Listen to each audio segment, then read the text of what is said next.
Stanley Park, located in Vancouver, British Columbia, is one of the most visited urban parks in North America. In summer, the 8.8 kilometer seawall is crowded with runners, cyclists, and tourists alike. However, in the winter, visitation drastically drops. With the decrease of human visitors in the winter comes a migration of wintering bird species to Stanley Park's foreshore. Stanley Park contains many different types of habitats for birds and other wildlife, including old-growth forests, ponds and marshes, and, along the seawall, a foreshore rich with mussel beds and rocky outcrops. This variety of habitat attracts many interesting bird species that spend the winter along the Stanley Park foreshore.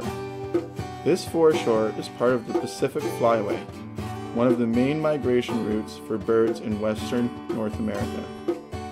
If you visit the seawall between November and April, you may see large flocks of Barrow's goldeneye and surf scoter who come to feed on the large mussel beds along the seawall. These two species visit the park's foreshore in globally significant numbers in the winter. Because of the vast amount of birds who winter along the Stanley Park shoreline and in the surrounding areas, it was designated by the Canadian Wildlife Service as an important bird area in 1999. Whether you're observing cormorants drying their wings on a rock or Barrow's goldeneye diving for blue mussels, Stanley Park offers bird sightings that will delight any birdwatcher. Birdwatching is a fun and easy activity that can be enjoyed by people of all ages. It's also relatively inexpensive. All you need is a pair of binoculars and a good bird identification field guide. There is some basic etiquette to follow when birdwatching, or even just when walking the seawall. Please remember that Stanley Park's foreshore is sensitive bird habitat.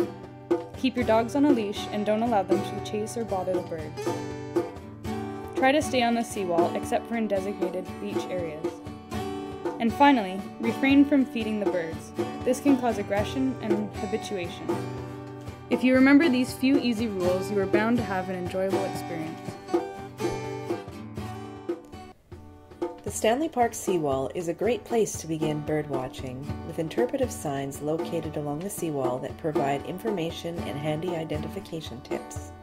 These helpful signs are provided by the Stanley Park Ecology Society, or SPES, a non-profit organization dedicated to conservation and education.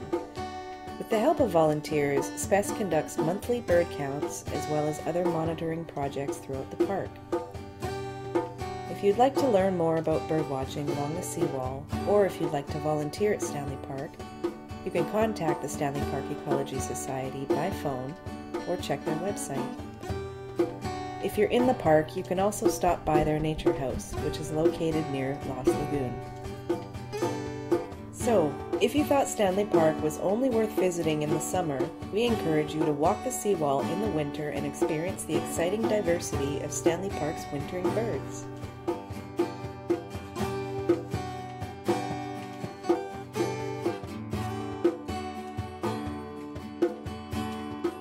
Show the video, Sam.